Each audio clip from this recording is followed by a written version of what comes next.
You heard that. If you could please stand for the presentation of the colors.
Please be seated.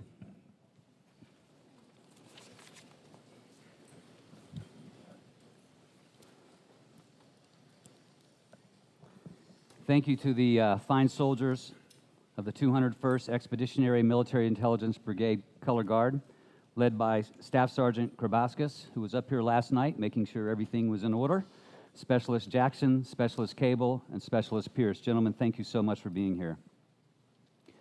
Good morning, and welcome to the 5th Annual Permission to Start Dreaming Foundation Prayer Breakfast. And it's a wonderful way to kick off a very special weekend as our 5th Annual Race for a Soldier this Sunday. My name is Don Gartland. On behalf of the Permission to Start Dreaming Foundation Board of Directors, our Prayer Breakfast Committee Chair, Trish Huff, the most wonderful volunteers on the planet, and the entire family of Leslie Maine, we thank you from our hearts and we welcome you being here to honor Leslie's son, Private First Class Kyle Farr. And we honor him by helping other soldiers, sailors, airmen, and Marines and their families with the struggles of post-traumatic stress and traumatic brain injury. Before I get started and wrapping up here in a little bit, if I could ask anyone in the audience who is currently serving in the military or who has served in the military, we would like you to stand so that you could be recognized, please.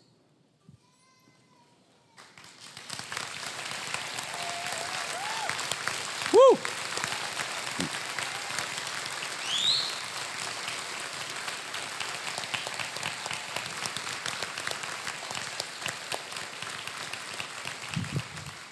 Thank you, and thank you for being here. You know, I was thinking about what to say this morning, and as I was preparing some notes, I realized that today was going to be September 25th. And in the Gartland household, I'm going to embarrass my son, that's a very special day. My wife, Amy, and I, it's our son, Zach's birthday, and today he's 16 years old. He's here. Happy birthday, Zach. We love you a ton, and I hope I've embarrassed you. No, you. And I need my car keys back, buddy. I got that. But here's my point in that. As you all know, you can't imagine what it's like to be a parent until you are one.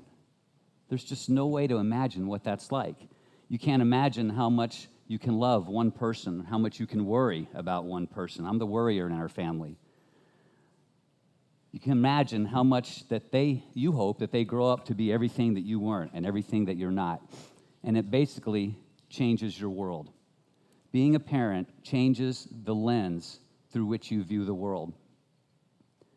And that got me to thinking, because on September 11th, 2001, Zach was 2 weeks away from turning 2.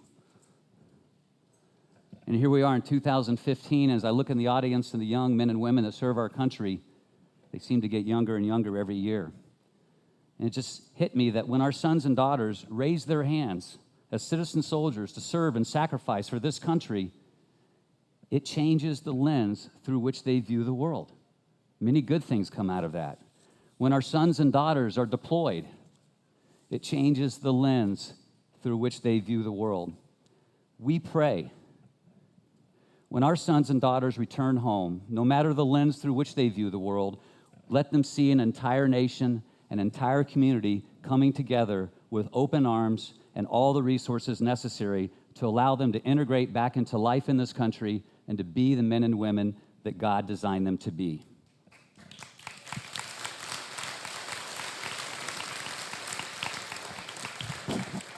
If we're going to ask them one more time to walk with courage and walk with hope, then we walk with them, because there's no reason that they should be doing this alone. Every soldier has a story. Every soldier has a story. And today marks the 5th year that we have come together as a community in this room in the truest sense.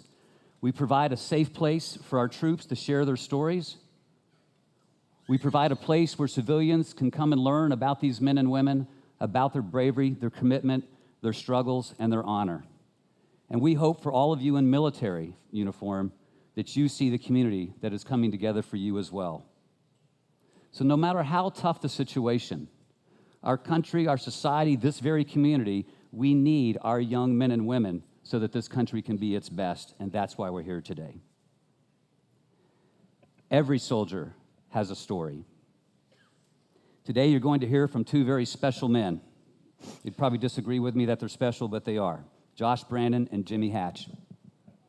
They fought for their country. They fought for the men to their left and to the right.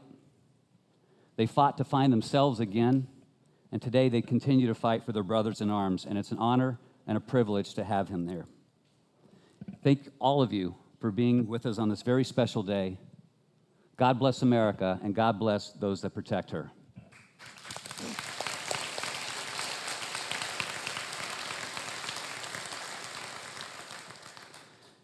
If I could introduce Jordan Reese, he is a father, a firefighter, and a Marine. I don't know what else you can say about a man there. And Jordan will deliver the opening prayer. Thank you.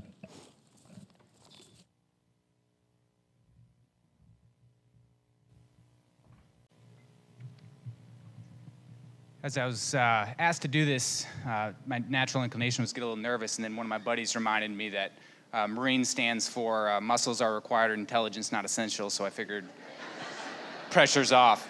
But I appreciate you indulging me in a few words before I pray, just to give a little context to my prayer. But if you've ever found yourself doubting God, I promise that you're not alone, because that's certainly where I was in 2005 when I deployed to Ramadi, Iraq.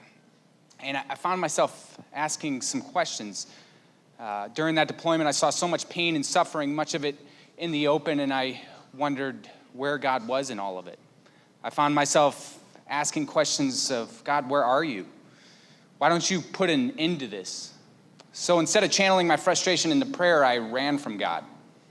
And I ran for a long time until I found truth.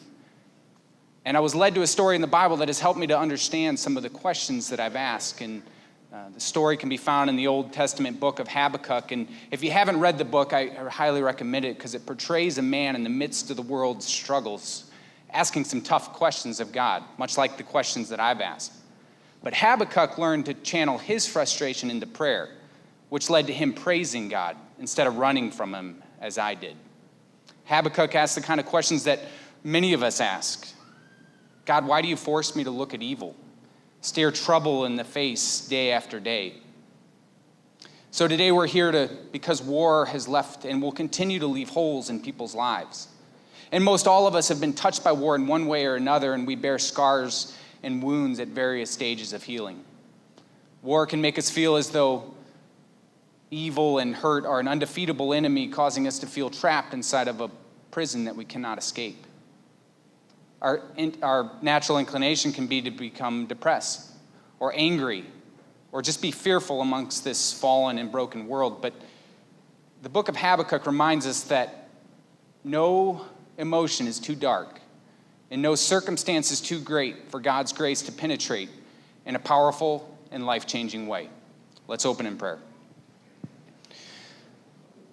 Lord, I humbly stand before you today, reminded that while you may seem silent and uninvolved in our world sometimes, you always have a plan to deal with evil, heal our pain, and guide us along paths of righteousness for your name's sake. I pray that you will open our hearts and minds to see your glorious purposes as they work through this wonderful organization. Lord, many of us bear the scars and wounds that a nation at war produces, and I ask that you continue to work in our lives in order that our souls may find rest and that our hearts might be strengthened. Thank you for this opportunity to gather today in your presence to support this cause and help us to understand the answers to our prayers. Amen.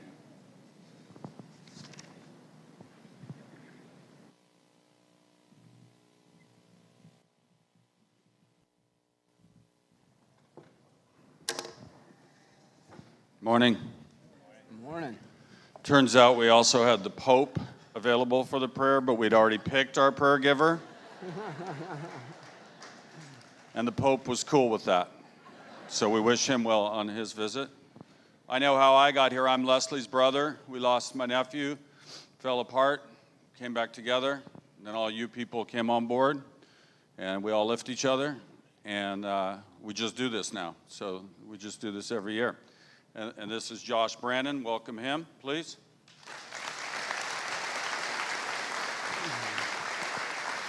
Thank you. How did you get here?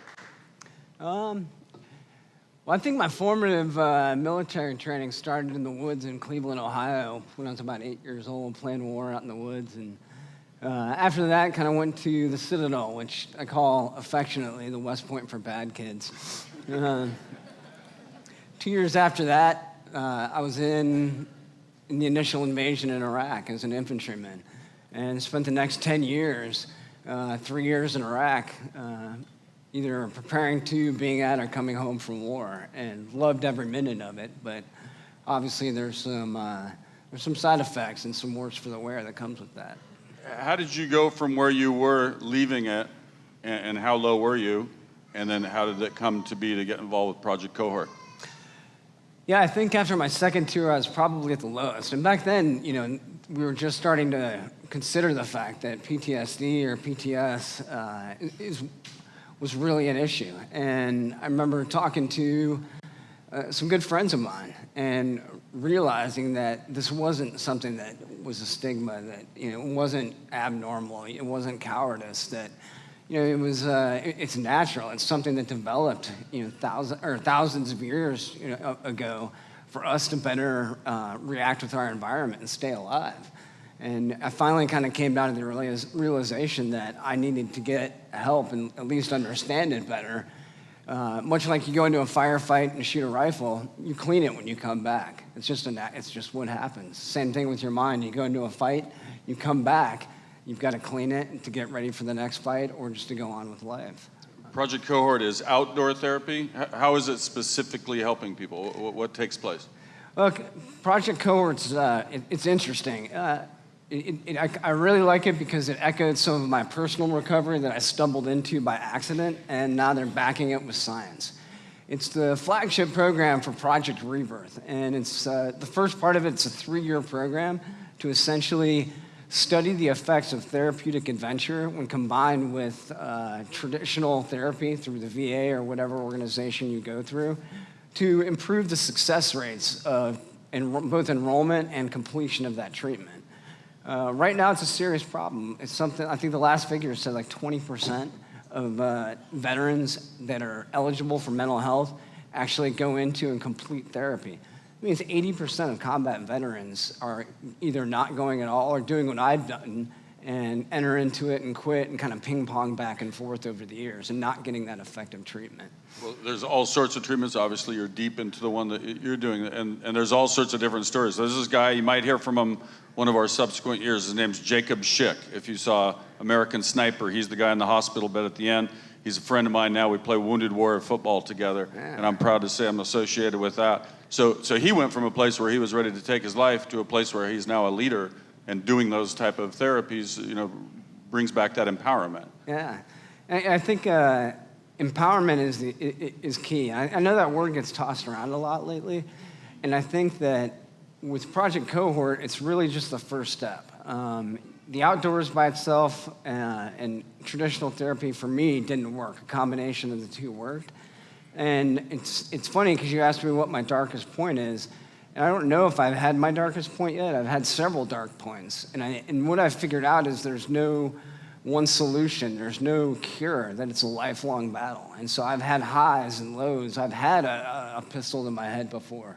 But I've also been on the top of the mountain, taking some of my soldiers that were wounded a year and a half earlier in Iraq to the top of that mountain.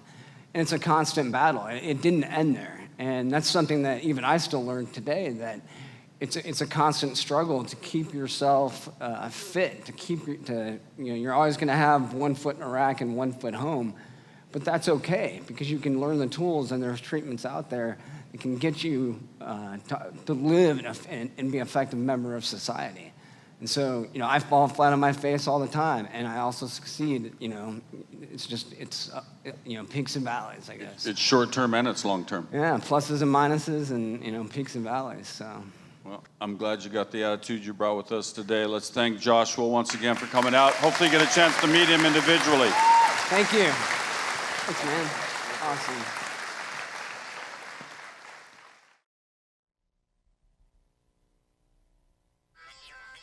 My name is Jimmy Hatch. I retired as a senior chief in the U.S. Navy in the SEAL teams.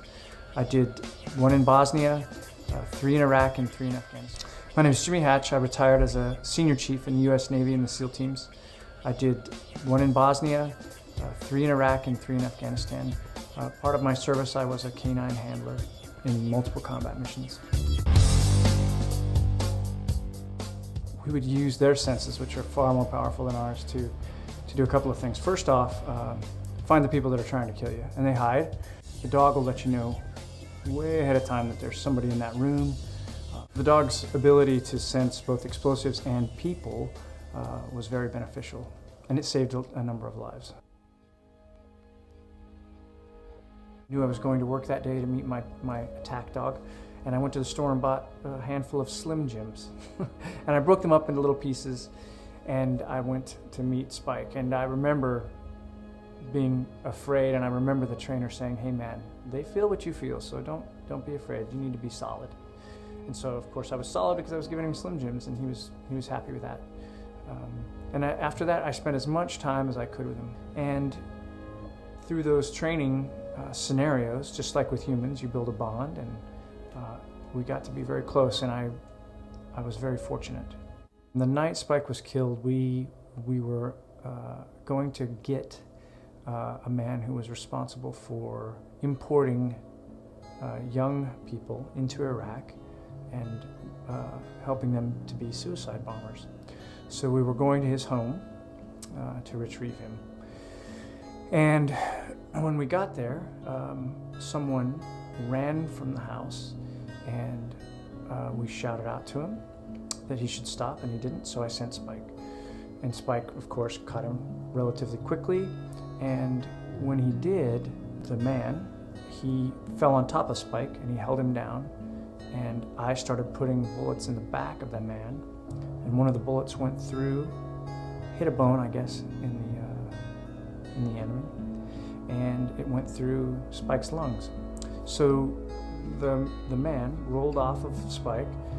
He was still alive, and Spike turned and was stumbling back towards the man to re-engage him. And I said to one of the guys next to me, I said, "Man, I think he broke his leg." And he said, "No, Jimmy, he's really hurt." So I threw Spike on my shoulder, and I ran back to the initial staging point where we had the medics. And when I felt him took his last breath on my shoulder, and in a sense, I killed him, my dog, and it's a difficult thing to live with, but I think by pushing through feel sorry for myself and try to change things I can't change, I'll use that energy to try to help other dogs on Spike's behalf. His drive was incredible. He had a bullet through his lungs, and he was trying to fight. So I think that's a good example for me. I hope I have half the drive that dog had.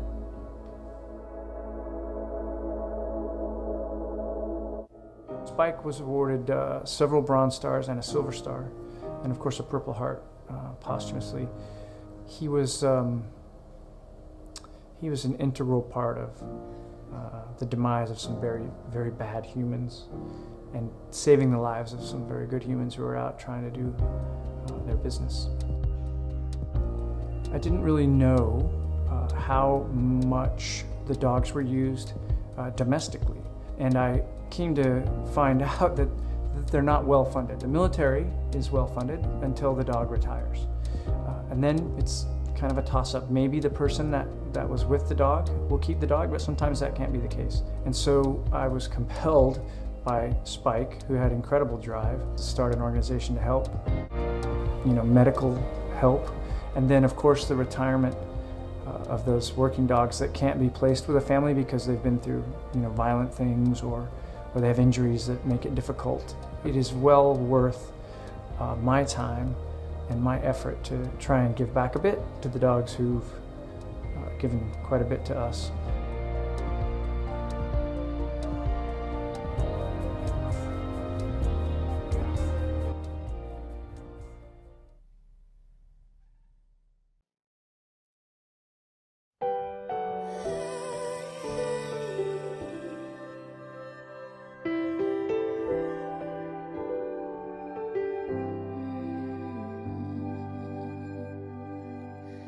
I look up and I see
Well, that was incredible. Thank you, Carol Lee. I know I'm giving a second here to give Jimmy Hatch a chance to gather himself after that. I know we all are.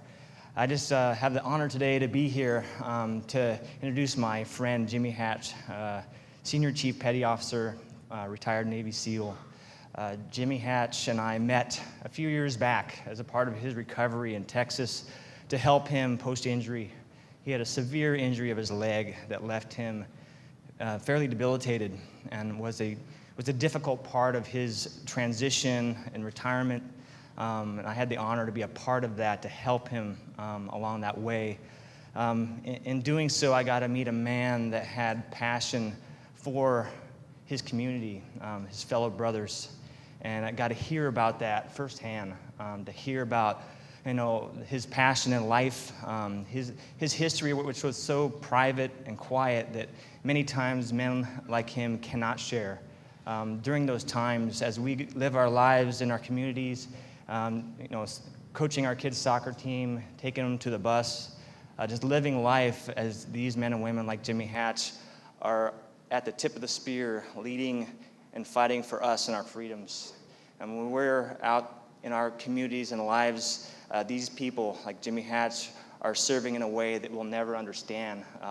And I just find that to be an incredible truth.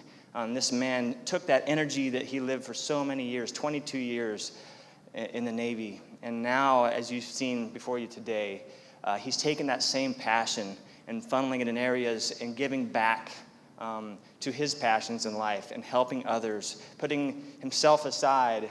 And I've seen it firsthand with other patients I work with, and Jim Hatch being there and being a mentor and being somebody investing in people and putting himself in all his energies to help others and to help his communities and to help his nation. I think today you're going to see something that I've been able to see firsthand over the last several years, and it's a true honor. So today, I just want to have Jim come up on stage. Everyone, Senior Chief Petty Officer Jimmy Hatch.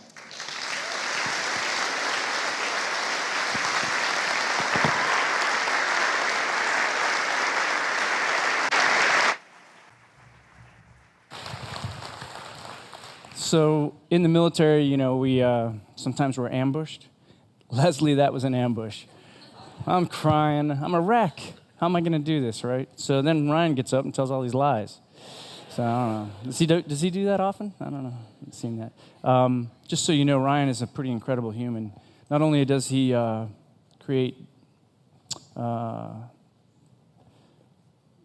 lives for guys like me and women like me who've been injured, but he also has a heart about as big as this room.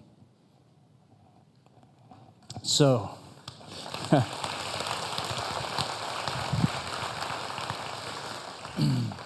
so Mr. Maine is here, and I'm going to tell this partially because I need to gather myself. I, as a young guy, used to watch ESPN, as much of us do, and I remember Mr. Maine would say, when someone would smack a home run really high up in the stands, he would say something about the finest meats and cheeses. Does anybody remember that? Yeah. So I'm like, wow, So for a little while, I was on the Navy parachute team, and in 2001, I jumped into the Dodgers opener in Chavez Ravine, and 52,000 people, and I land in center field, scared to death, didn't hear anything, just scared to death, and I'm looking at Jackie Robinson's image on the center field wall, and I'm like, wow. And then they took me up to the owner's box, and there they were, and I said, this is what he's talking about, the finest meats and cheeses. So that was it. He was right, for sure. Okay, so I've collected myself a little bit. So my story, I think I've been doing a lot of telling it lately, and it's been helpful for me, of course, but I'm told it's helpful for other people as well. Oh, and by the way, before I go on with it, I think I'm the only Navy SEAL that didn't shoot bin Laden. There's a conference going on later sometime this year where they're all going to be at some hotel in Coronado. So, yeah. It was written, I think, in the program somewhere about being on CNN with Anderson Cooper and talking about it. I was pretty compelled. I was shot trying to rescue a young Army guy named Bowe Bergdahl, and his legal proceedings are coming up, And I really was compelled. I wanted people to kind of know what my crew, which was made up of, we had Marines with us, we had Rangers with us, Army Rangers, we had Air Force guys. So it was a big crew of people, and they all risked their lives, and it was a pretty big fight, the one that I got hurt in. So at the point, about 5 seconds before I get shot, I'm this tough guy, commando, and then I'm a screaming, bloody mess, useless. In fact, I was worse than useless because I was screaming. Now everybody knows where we're at, and all they got to do is point their gun in that direction, right? So my buddies, they saved my life, right? A couple of them covered some ground to get to me. They had been to an advanced Army medic school, and had they not gone to that school, I wouldn't be standing here today. I don't like the Army much, but thank God for that school. So one of those men, I asked him to fly on the medevac with me because I didn't know the medevac, by the way, which flew back into a horrible fight to get me out. One, they just left. They just dropped us off, so they knew what they were getting into, and they didn't hesitate. They came right back to get me. So he flew back with me to the little field hospital and got me in there, and then dropped me off. And when they put the mask over me and cut all my clothes off, he took off and went and got back into the fight. Fast forward a little bit. These things start to happen that I don't recall until later. But, they're in Germany when you are medevac. You go through Germany, Landstuhl. There's a hospital there. And the nurse walked up to me, and she had a blanket, quilt. And I said, "What's this?" She said, "It's a quilt." And I'm like, "Well, I got blankets." She said, No. Every wounded troop gets one of these. They're Americans who want you to be comfortable.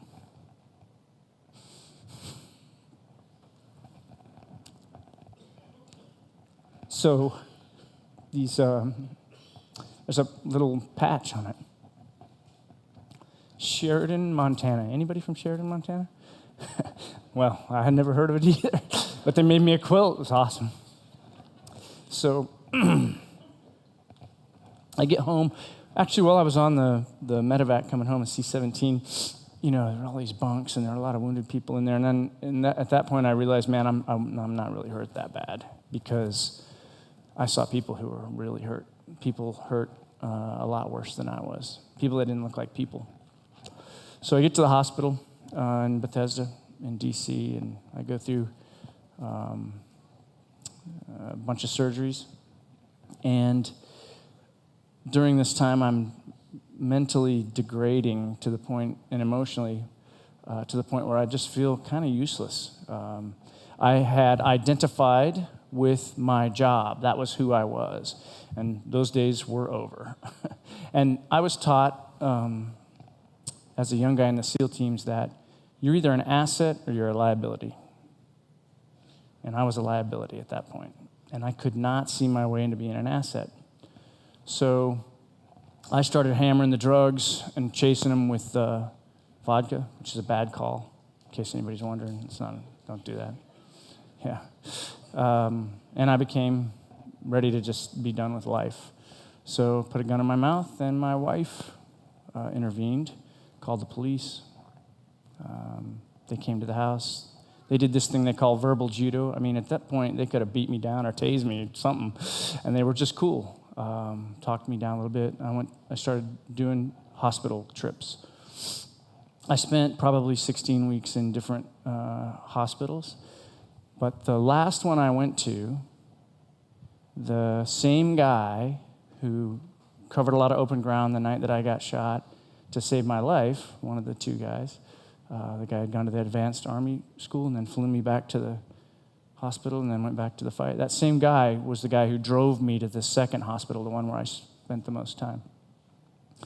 And I got to the hospital, and I had my little bag, and they were going through my stuff, and I was, I didn't want to do it. I knew what I was looking at. I mean, I knew I was going to be there a while, and I wasn't going to be with my buddies, I wasn't going to be with my wife. And I looked at him, and I said, "Man, you know what? I'm not doing this. I'm running." And he said, "Well, first of all, you can't run anymore." What a jerk, right? Yeah, he's right. I can't. I was going to gimp it out, though, I'm telling you. And then he said, "Hey, listen, though, seriously, you need to do this for yourself. And you need to do this for your wife, and you need to do it for all of us, because we're coming. He was right. So when somebody saves your life, what do? You do what they say. You know, you owe them. You owe them two things. One, you don't disrespect them. And two, you live your life full. Yeah? So that's what I had to do. Saved my life twice, right? Since then, I struggled to kind of find out who I was. But after I took the booze and the pills out of my life for a good chunk of time, I began to see all of the good things that people had done. And I could not deny that people, complete strangers, teammates, family members, I could not deny that I was cared for and that I wasn't necessarily a liability. And I just needed to figure it out. And I think that when I read, it's right here on the vision statement, vision is for every soldier and their families a fulfilled life within reach of their dreams. Our hope is for every American citizen's heart, the will to make it a reality. And that's what you're doing here. That's what helped me. And I'm very grateful. Thank you.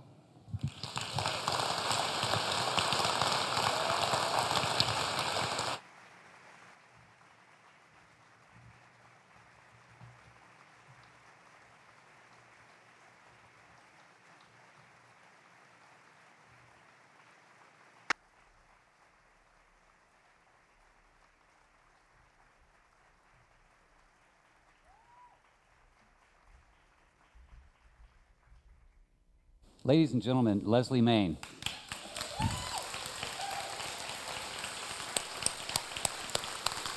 Thank you. Thank you. Thank you. And Jimmy and Josh, we're so very grateful that you're here.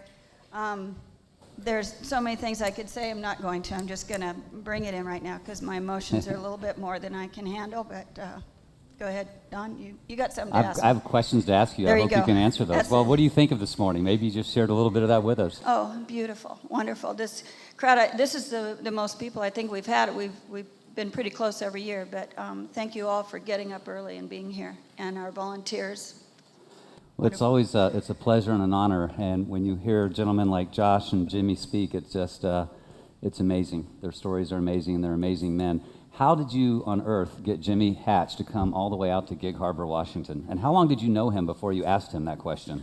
Well, first of all, I mean, he had me at hello. I mean, really? I was blessed enough to get a tour of Hangar Clinic through Ryan Blank, and it was about, I don't know, 7 or 8 months ago. And I brought a group of the foundation board to come in, and Jimmy was there. And you know, after a couple of minutes talking with him, I just said, Jimmy, I don't know what you're doing September 25th, but I need you back in Gig Harbor. And I think you said hello, or I think you said hello, and I think you also said yes. And then we worked through that. And thankfully, my Aunt Barbara asked me, well, what do you need for the prayer breakfast? And I said, well, I need a young soldier to fly out to Gig Harbor, and he's not flying coach. And she said yes. Awesome. Tell me the importance of something you said towards the end of one of our meetings. It was either a working group or a board meeting, and something came of this. And and by the way, Leslie is wonderful at making soups. And she made this comment that caught us all, and she said, and I'm going to paraphrase here, if I could just make soup for soldiers every Sunday, I'd be happiest person in the world. Mm-hmm. Where did that come from, and how does that tie into a trip you're taking on Monday? Well, I don't know. From the very beginning, in my heart, the whole concept of the Race for a Soldier, the prayer breakfast, the Swing for a Soldier, the Permission to Start Dreaming Foundation, something in my heart just always said, retreat, shelter, refuge. And there's an investigation going on among us in our foundation that maybe the next indicated step is that we provide just that, a refuge, a shelter, a retreat, a safe place that soldiers and their families can go and be treated first class for about 4 or 5 days and get some love and hugs infused, and then also introduction to alternative therapies, mindfulness, yoga, which I think Jimmy's become a fan of, just lifestyle, organic gardening.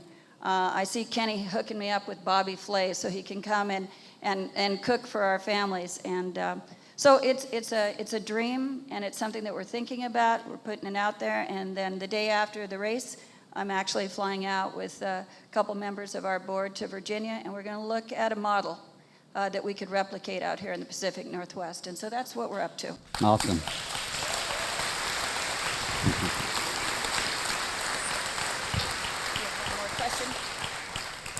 Well, we're about to hear a song.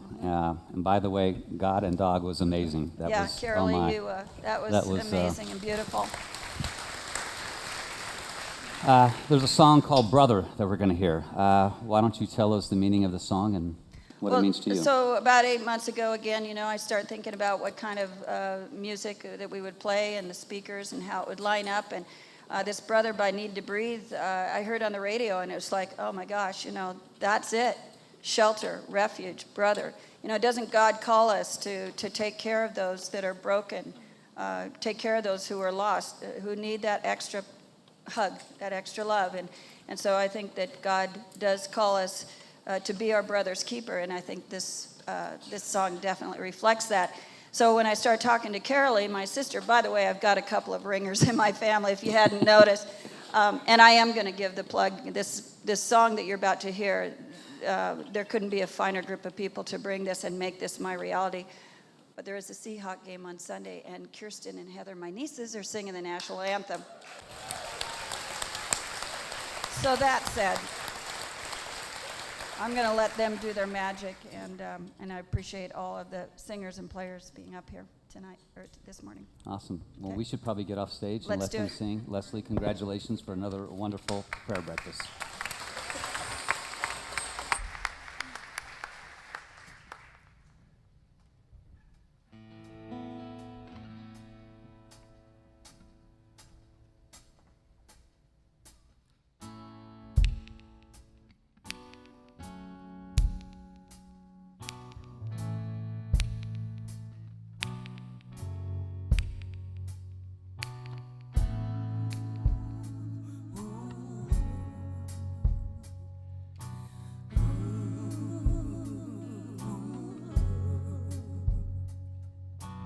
Ramblers through the wilderness, we can't find what we need. Get a little restless from the searching, get a little worn down in between. Like a bull chasing the matador, is the man left to his own schemes? Everybody needs someone beside him, shining like a lighthouse from the sea. Brother, let me be your shelter, never leave you all alone. I can be the one you call when you go. Brother, let me be your fortress when the night winds are driving on. Be the one to light the way, bring you home. Face down in the desert now, there's a cage locked around my heart. I found a way to drop the keys from my failures where my hands can't reach that far. I'm not made for rivalry, I could never take the world alone. I know that in my weakness I am strong, but it's your love that brings me home. Brother, let me be your shelter, never leave you all alone. I can be the one you call when you know. Brother, let me be your fortress when the night winds are driving on. Be the one that light the way, bring you home. When you call and meet me near, saying where you go, brother, I'm right here. And on those days when the sky begins to fall, you're the blood of my blood. We can get through it all.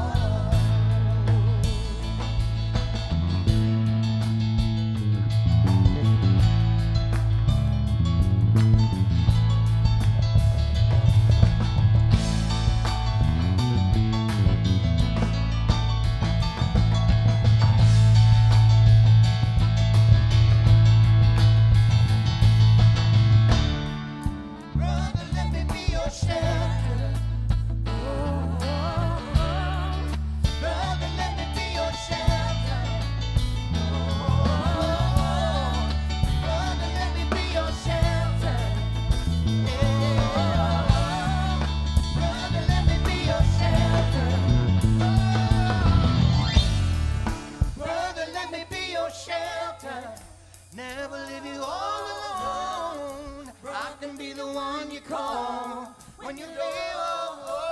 Oh, brother, let me be your fortress when the night winds are driving on. Be the one to light the way. Bring it home. Brother, let me be your shelter. Never leave you all alone. I can be the one you call when you're low. Brother, let me be your fortress. The night winds are driving on. Be the one to light the way. Let you walk more time now. Brother, let me be your shelter. Never leave you all alone. I can be the one you call when you're low. Brother, let me be your fortress when the night winds are driving on. Be the one to light the way, bring you home. Be the one to light the way, bring you home. Be the one to light the way, bring you home.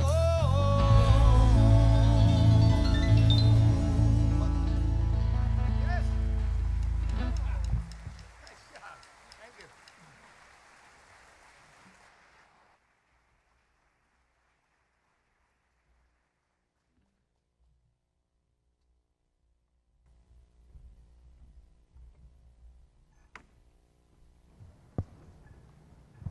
All right, so who's the guy in the USO shirt, right?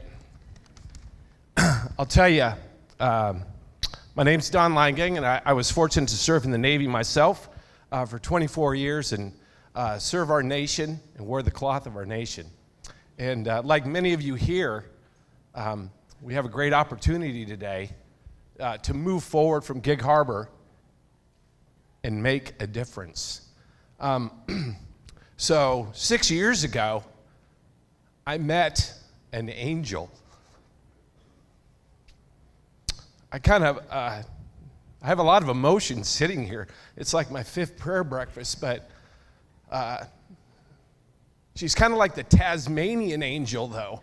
I mean, I can't see her. I know she's in red. She's wearing red for the troops today, but I met Leslie Main and through Herb Schmeling, who actually is sitting here at the table as well. And he said, Don, you gotta use the USO to make a difference.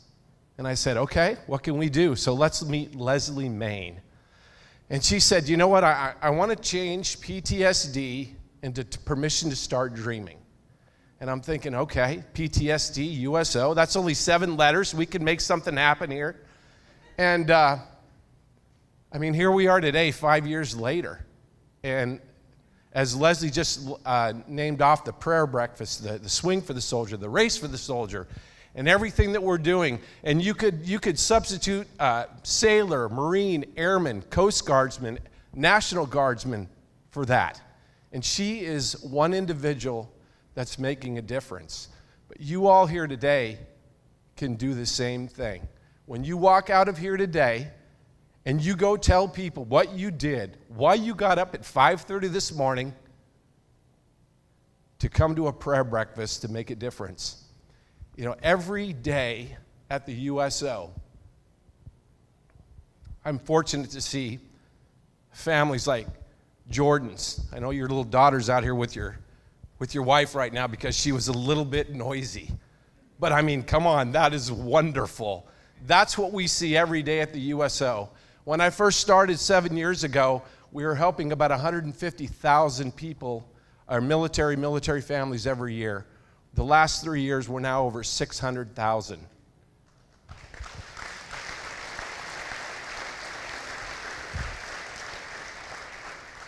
And I like to believe that it's very simple, because as Americans, we know what it is to give back. We know what it's like to want to help someone. We know what volunteerism is.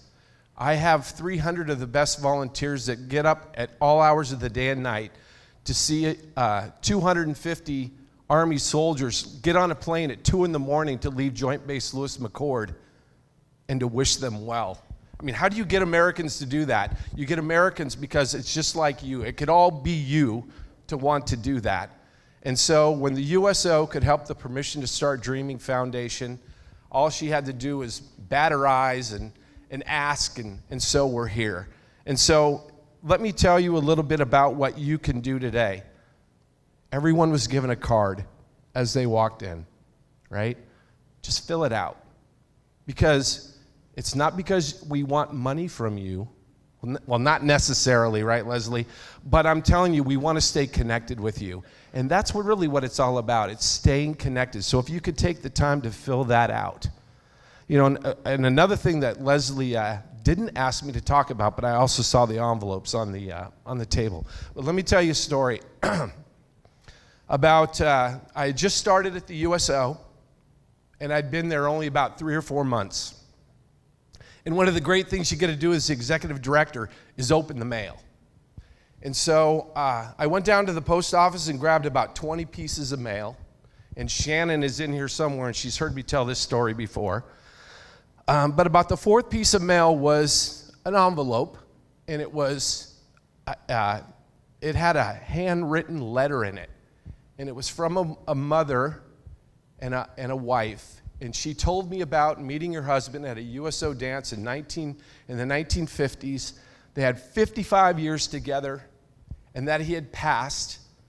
And she hand wrote this letter, put her phone number on it, and then she wrote me a check.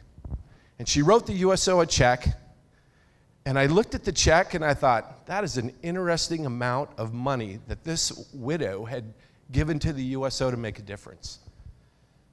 And I put the check down, and I went through the rest of the mail, and about 5 pieces of mail later was the piece of paper that said, if the USO wants to remain a nonprofit for 2009 now, you need to pay this invoice. And I looked back, and I looked at the invoice, and I went back and looked at this letter, and I called the lady on the phone, and I said, you know, you've just written a check to the USO. You don't know who I am, but I'm the executive director, and I just wanted to call and thank you. And she and I talked for like 20 minutes on the phone. And it was the best 20 minutes I've ever had, besides with my mother on the phone. And at the end of the day, you all are wondering, how much did she write that check for? It was for $8. And you could tell that $8 was really all she had, and that she wanted it to make a difference. And that invoice was for $10. So I took $2 out of my pocket, I gave it to my office manager, and we paid that invoice. And as I said when we first started, we were helping 150,000 a year. So this was September of 2008. Now think back, or forward ahead to about January of 2010, and we were looking at our numbers for 2009 after she and I had paid that invoice 15 months earlier, and we jumped to 386,000.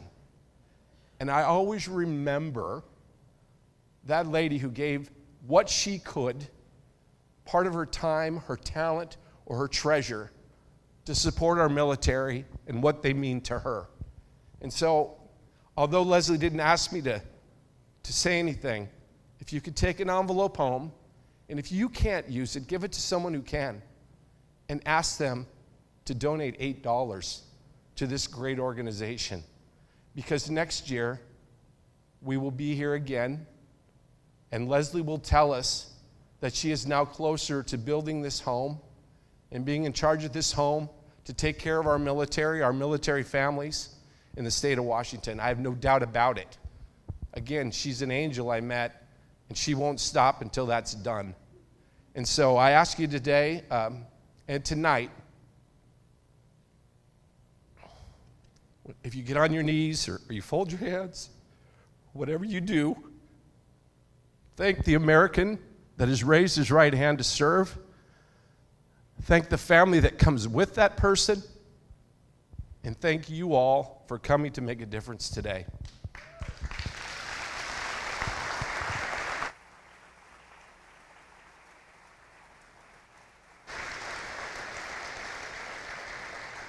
If I don't say this, she's gonna haunt me. There's swipers out in the foyer area if you'd like to just run your credit card as well.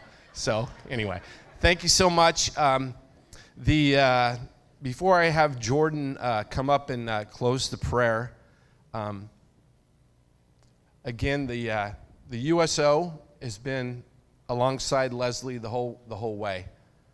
And so I just want to do a shameless plug for the USO out at Sea-Tac. I would love to have anybody come. For those that don't know, we just built a 7,500 square foot center. And I just want to say the flooring of the center is actually the flooring of the USS Colorado, which is a World War II battleship. And so if you've ever wanted to just be on a floor, the decking that has battle scars and marks that are 100 years old, look for the USO at Sea-Tac and come visit us and just come and see history, as well as the history of the military that are there participating and taking advantage of the USO. Thank you so much, and have a good day.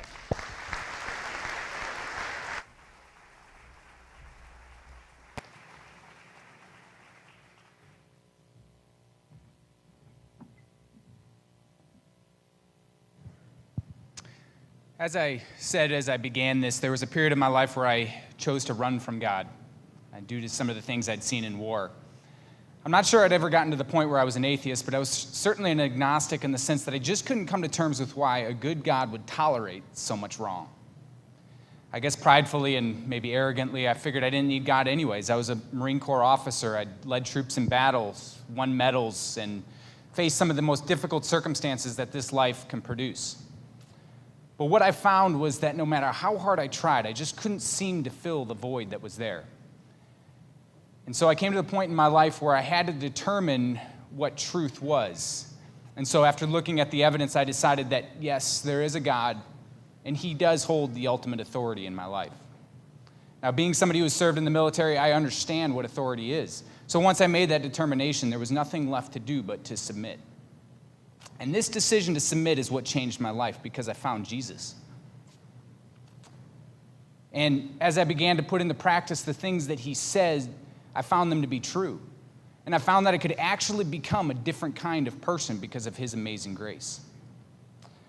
My 2-year-old daughter, Savannah, that you probably heard screaming on the way out, she's been a blessing, and her favorite song to sing before she goes to bed at night is Jesus Loves Me. And every time I hear her sweet voice sing that, I'm reminded that I still don't have all the answers. There's still days that I go through that I'm full of doubt and questions. The scars are still there because I can't unsee some of the things I've seen, and I can't undo some of the things I've done. War has changed me in some ways.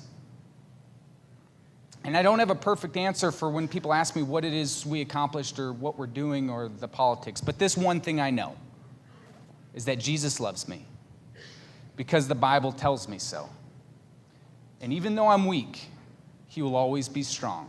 Yes, Jesus loves me. And for me, what I've found amongst the brokenness and the questions and the doubt is that it will always be enough. Let's close in prayer. Lord, thank you for your promise to always love us and for sending your own Son to save us from this broken world. Lord, I thank you for this country and for the freedom we enjoy. I pray for the families of those who have paid the ultimate sacrifice and for those who continue to serve our country in order to protect a freedom that is not free. Lord, even though many of us have and some of us may still be walking through the valley of the shadow of death, help us to fear no evil because we know you have promised to always be with us. Be with this organization and its leadership as they seek to heal the brokenness which is the result of war. Shine your face upon them, and may your love be experienced by all. Amen. Now, if I could have everyone stand, we're going to have the color guard come up and retire the colors.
or stand, or chat, or eat food now.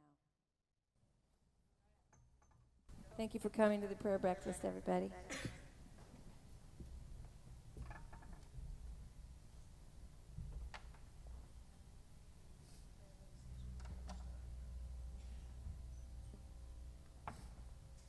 I was serious about the eating and chatting thing. You're welcome to do that.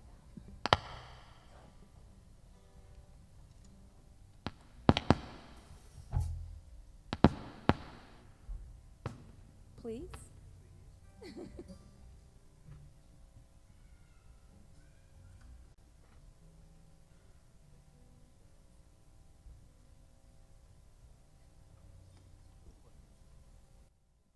really can eat, chat.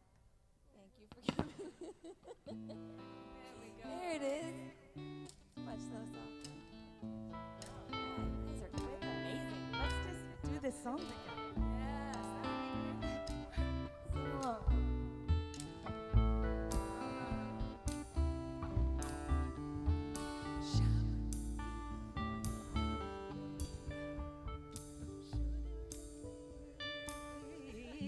Everybody sing, shower the people you love with love.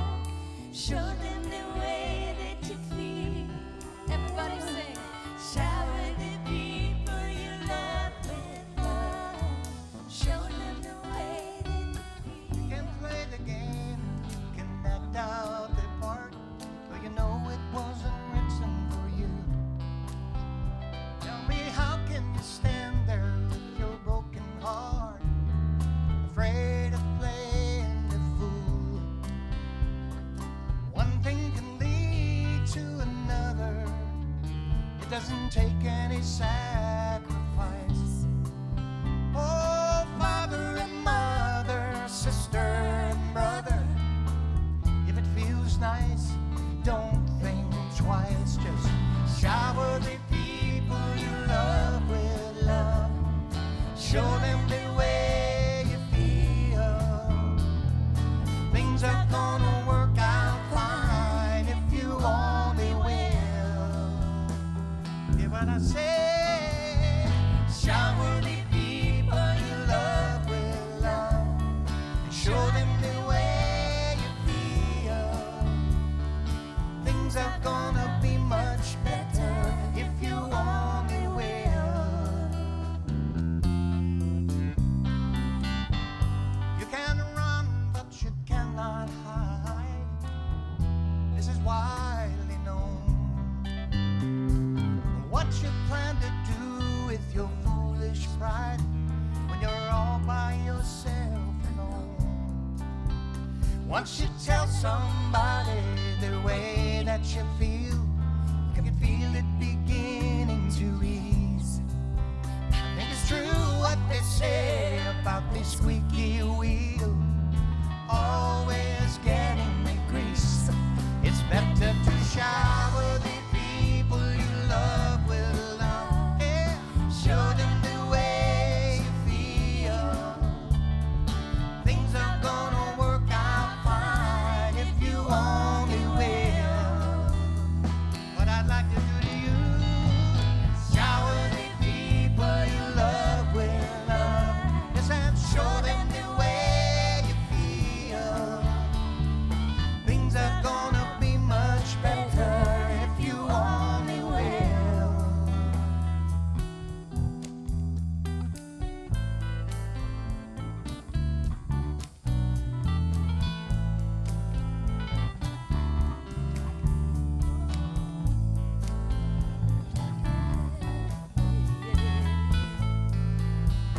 Eat it now, everybody sing. Shower the people you love with love. Show them the way you feel. Shower the people you love with love. Show them the way you feel. Shower the people you love with love. Show them the way you feel. Shower the people you love with love.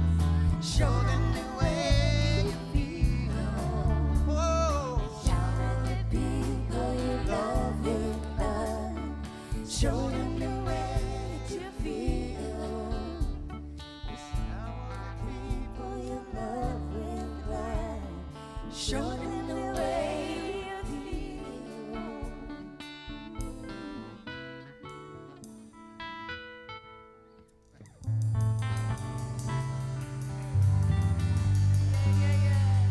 God bless you. Thank you for coming. All so much for being here. Safe travels back to your homes. Don't forget the swipers. God bless America, and thank you two gentlemen for sharing your stories with us today. God bless you.